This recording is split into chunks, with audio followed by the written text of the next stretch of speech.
Hi, Stampers. It's Lisa. Welcome. I feel a bit like the Hot Mess Express today. I apologize for running late. I had one of those computer things where it wanted me to reboot just about the time I needed to go live. So I had to wait for all that to like resituate itself, and we're now live. So thank you for being patient with me while we waited for technology. We are making a super cute card today, and it's a new technique that I haven't used in a while. I say new, it's, you know, new this year. I've used it before, but we haven't shared it in a while. So I thought it might be time to do that. Let me share up my screen here for my my desk.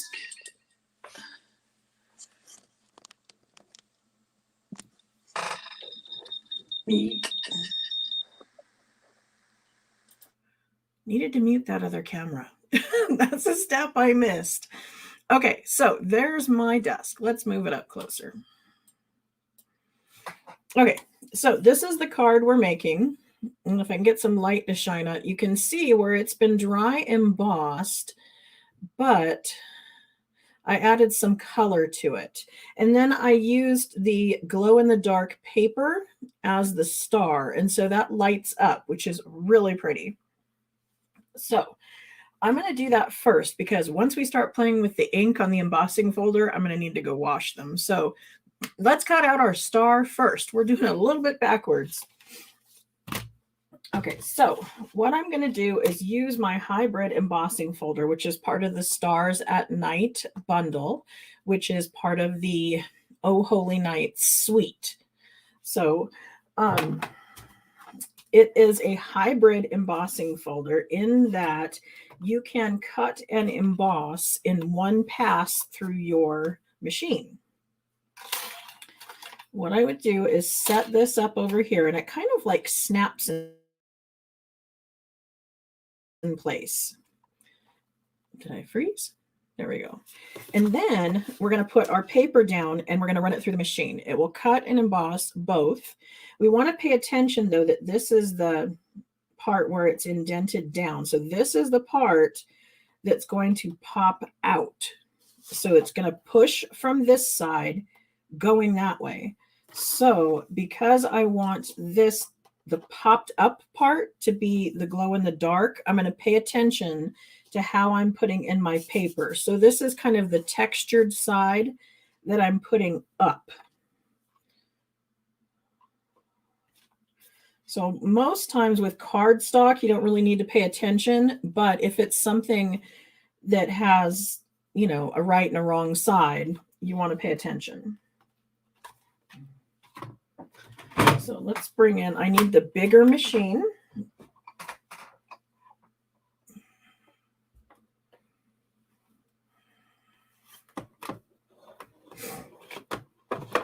And then I'm going to make sure that you guys all know, right, that when you put embossing folders through the machine, you need to do the folded end in and have your opening, in the back. So I'm doing folded end in first. Oh, and I have the wrong sandwich because this is all set up for dies.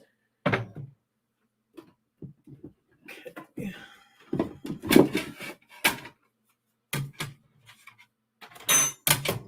So for the embossing folder, because this one needs that, we're going to go folder number 1. We're going to do our Stars at Night Hybrid Embossing Folder, and then plate number 4.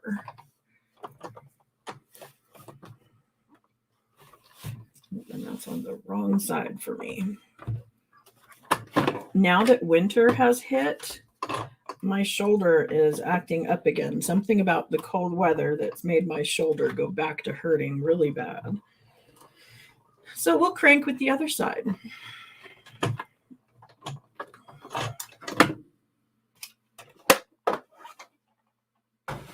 Okay.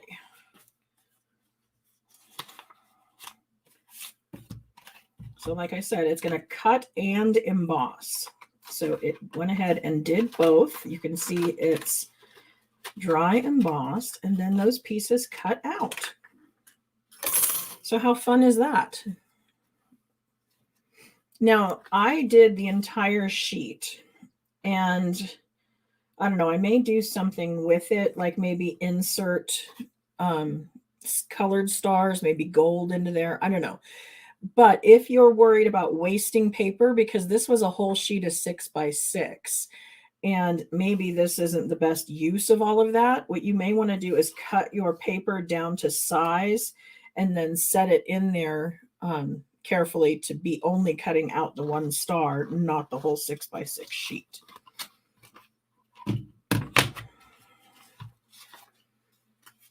Okay.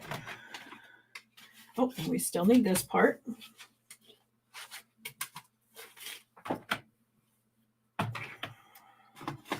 So now what I want to do is I want to do this technique. So I need a piece of Night of Navy.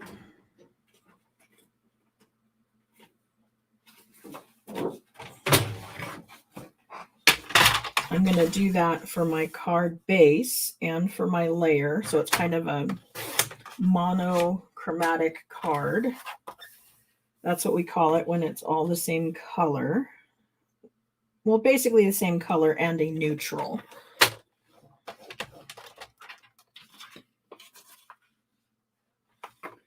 So when I go to fold over my card, I have a tendency to butt it up against the lip down here and then push back into my fold. And then that gives it even at the bottom. And then we need a piece that is going to be 4 by 5 1/4.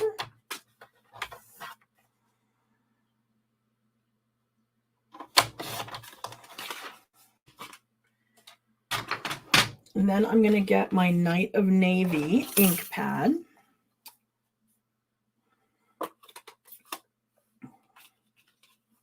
And then again, I'm going to pay attention to, this is the indented part and this is the out part. So you want to decide what you want to be colored. The right sample. Okay, so you can see here that what colored was the up section.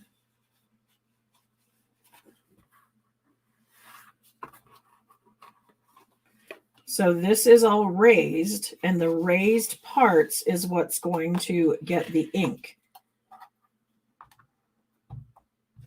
And then I'm just going to turn my pad over and then spend a lot of time putting ink down.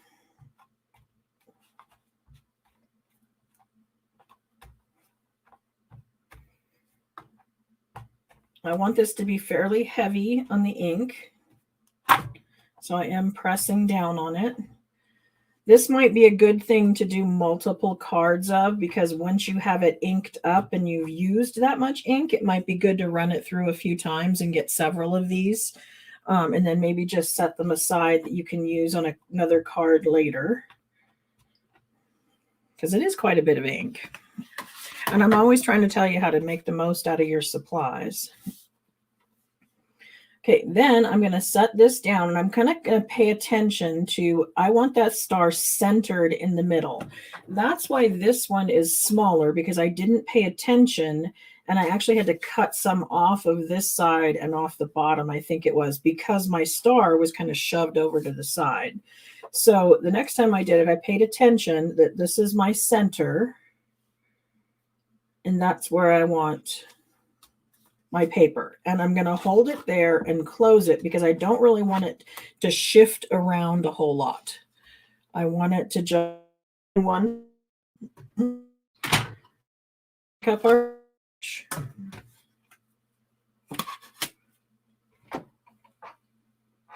bring the machine back in.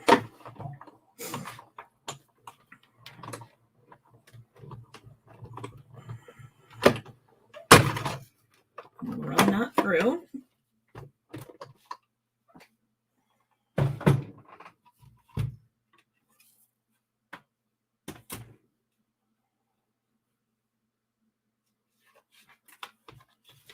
And there we go. So there is our inked star, and it's really pretty as is, but we're going to give it a little bit of a something extra.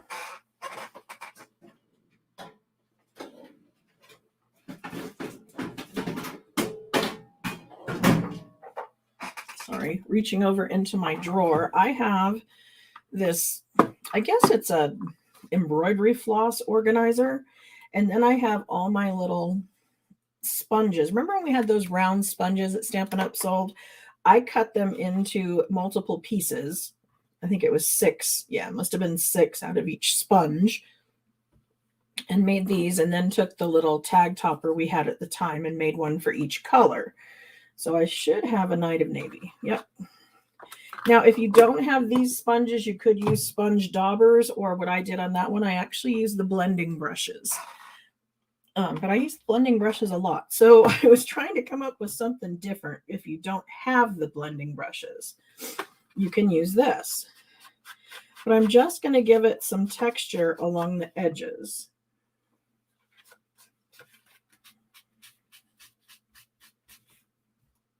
Yeah, I'm still making a mess on my paper. So you can do this with the blending brush. You could probably do it with sponge daubers. You know, use the tools that you have or that you're comfortable with.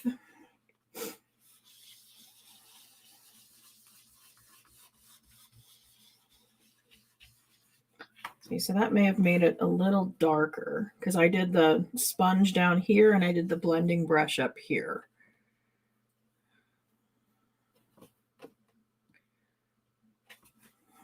And it may be because I did several of these and my blending brush is inked up.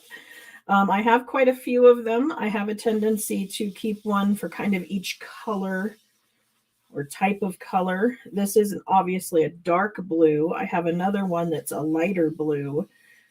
So this would be your Starry Sky, Orchid Oasis, Misty Moonlight. They kind of tend to work the same. You know, you would obviously brush it off until you had kind of a neutral color, but they're all kind of the same, I guess, tone, I want to say. And then I would have one for greens and one for pinks and one for oranges. You know what I mean? So you don't need one for every color, but unless you want to wash them a whole lot. And I have heard people have put them in the dishwasher. And then what I have done is taken them to the sink and put a little bit of Dawn dish soap and then just spun it around and rinsed them off in water. I don't get them super clean because they do stain a little. Like these ones have recently been cleaned and you can see that the blue, the lighter blue kind of all came out, but the brown was a little more stubborn. So this is still clean enough that I could use it with any color, but it didn't come, you know, as white as they were when they were brand new. But just a little bit of soap and water and they're good to go. Oh, I need this to stamp the inside of our card.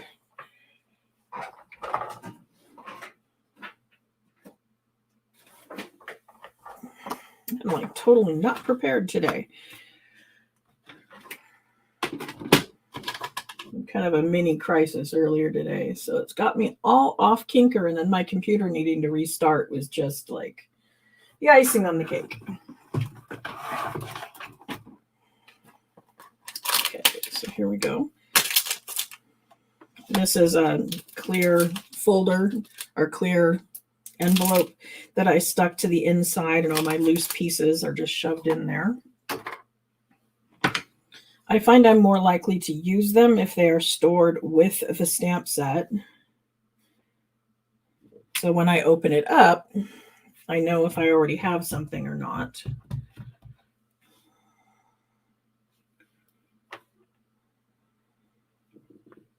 Like we're only using one of these stars. I'll have 2 more I can put into the folder. I love this kind of a fireworks burst, I want to call it.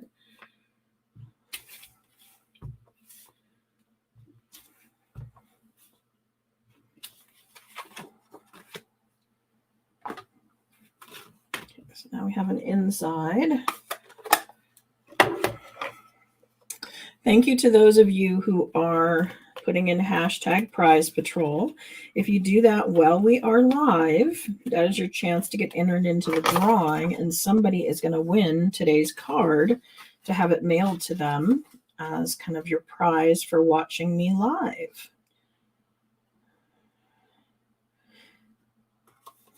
And I don't have a whole lot of people that enter that, considering. So you have a really good chance of winning. So be sure to watch live.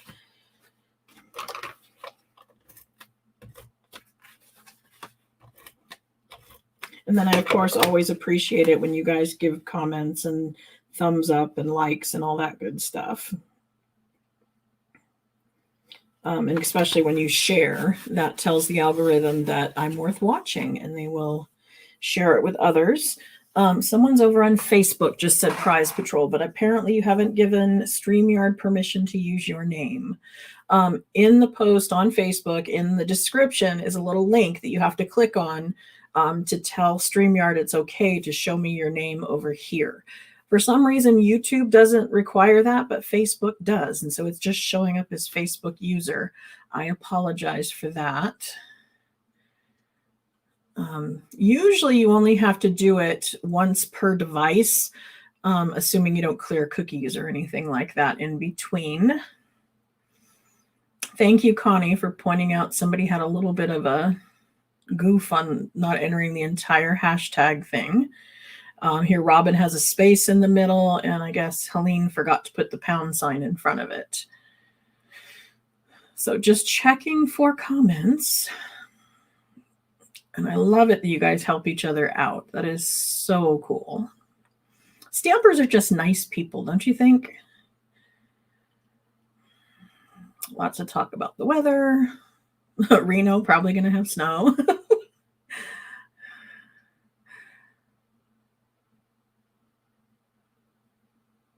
Okay, so I'm not seeing any questions. If you did put a question in there I missed, please re-enter it because I obviously missed it. I try to answer all your questions. Okay, so we can choose to use the star that is the same one that it popped out with, or we can choose to add one of the other stars and give it kind of a dual look. I think if I did that, I'd probably add another, I don't know, rhinestone or something to the middle of it. Yeah, see, doesn't that look like it needs a little something in the middle if that's going to be there?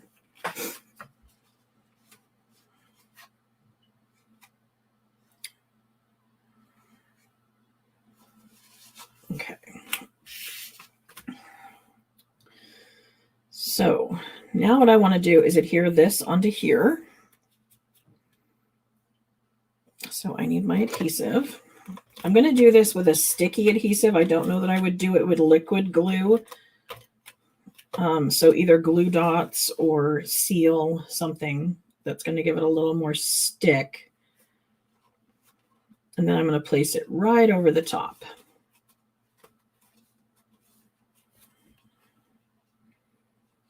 Alexa, turn off the office lights. Give this one. Oh, and I've got lots of lights on over here. Goodness. I thought it would be easy. There we go. There's our glow in the dark. Okay. Alexa, turn the office lights on. Well, I'll go back to normal. I thought I'd just turn Alexa off and you'd be able to see, but there's lights everywhere. Okay, so that was today's card. Would you guys like to see that technique with some different folders? I did bring out a stack of other folders we could use. Sorry, Ginger. Looks like I put Ginger in the dark. The ferns is a really good one to do with a green. There's a Merry Melody. I've got the metal plate. That'd probably be good on gray. Painted texture. Snowflakes and maybe a baby blue. Lemons. Oh, and wood would be really good with a brown. Let's try a couple of these. I don't want to do them all, but I want to show you that this technique is very versatile. You can do it with lots of different things, and it doesn't take very long. So let me grab a green, a blue, and a brown.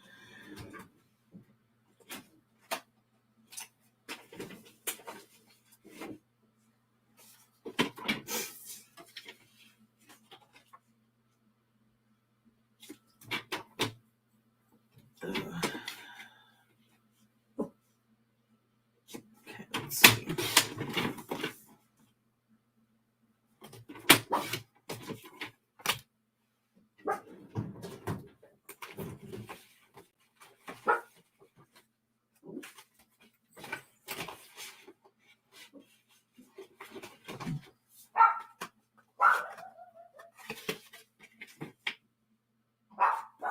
Darn, there go the dogs barking again. Oops.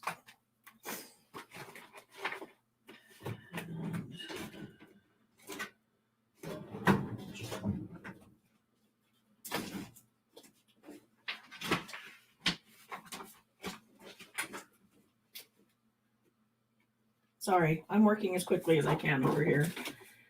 Okay, 5 1/4 by 4.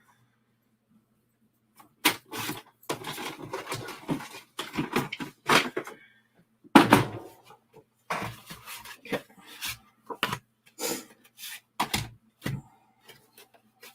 So again, this is the raised side. This is the raised side. This is the indented.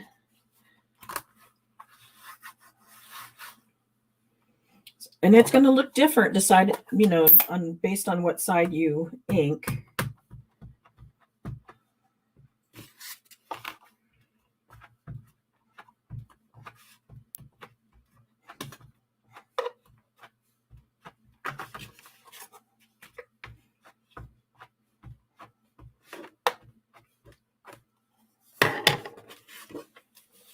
I'm going to ink both so I can flip it over and show you.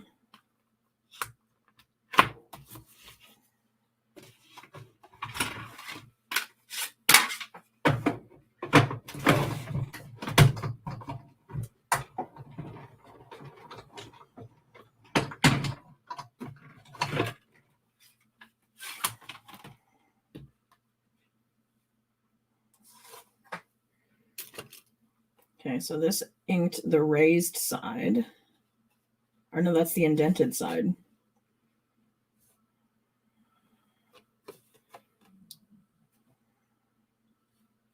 Gosh, it's hard to tell.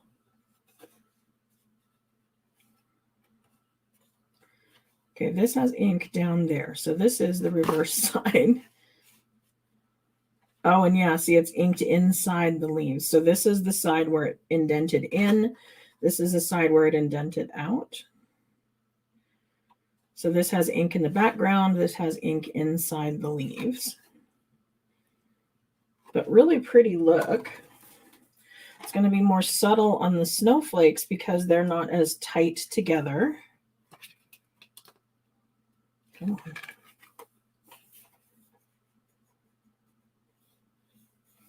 So I think I want the raised part because I want it to be less.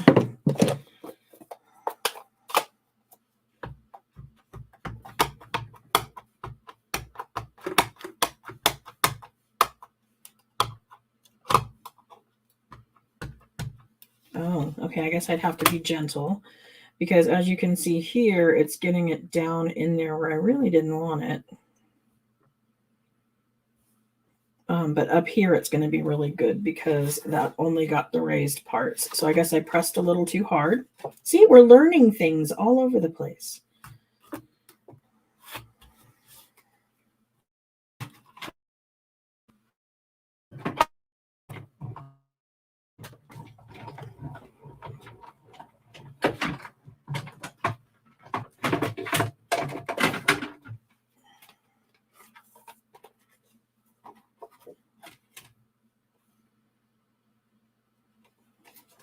Okay, so I really do like this part where it's not in the background, but down here, I guess I pressed too hard. We would want to be careful to only get the parts that were popping up, not get the background. But still, if we were going to put a layer over that, or if we just wanted to cut this off and use this as a 2-inch strip, I could do that. See, we're just experimenting. Okay, so this side pumps up.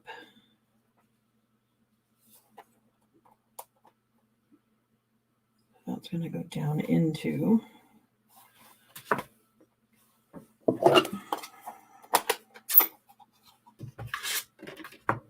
guess the point I'm trying to put across is you need to pay attention to what you're doing and how the grain is going, or ink both sides and see what you like better.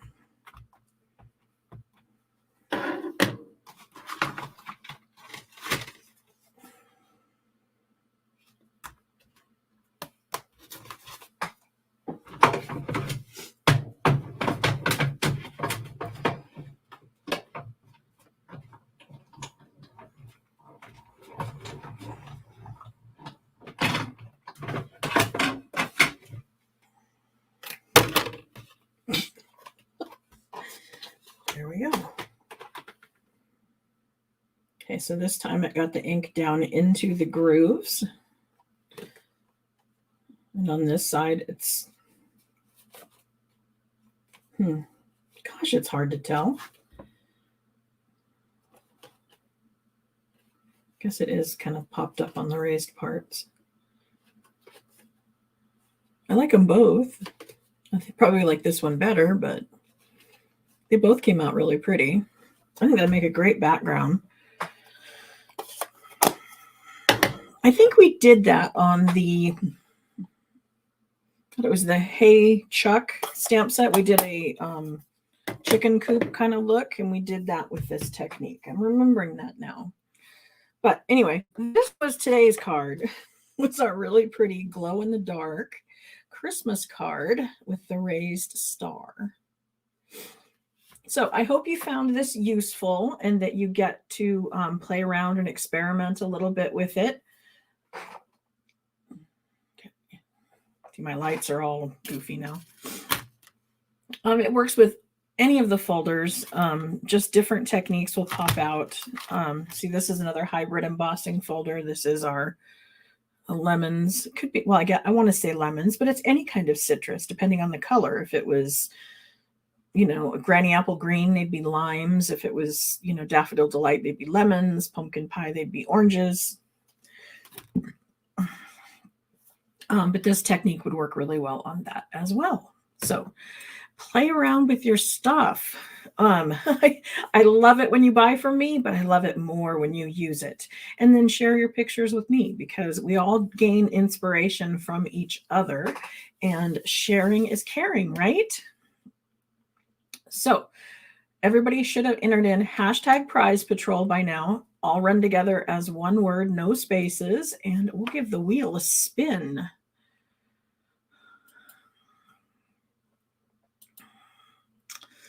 I want to remove this one, share this one.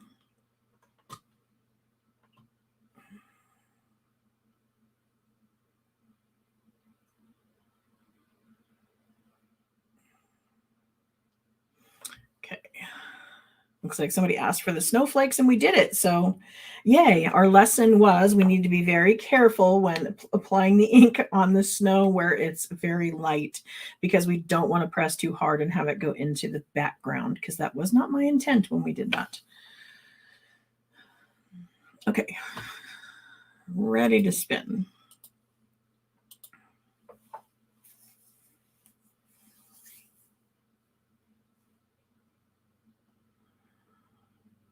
Hey, Susan Clement, congratulations. You are today's winner. To claim your prize, you want to pop over to my website, queenbeecreations.net, and up in the address bar after the .net, you're going to put / and then prize patrol, and that will pop you over to a Google form where you will give me your address and where you would like the card mailed to.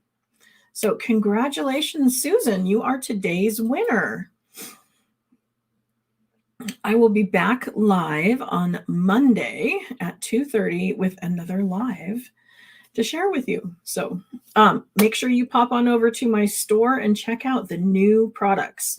I forgot to mention that we had new online exclusives drop into the store on Tuesdays, and they are some really cool ones over there. So you want to go take a peek and check them out. Mine are already on the way. So I have an order coming this week or next week that will have some new product in it we'll get to play around with. So see you Monday. Bye.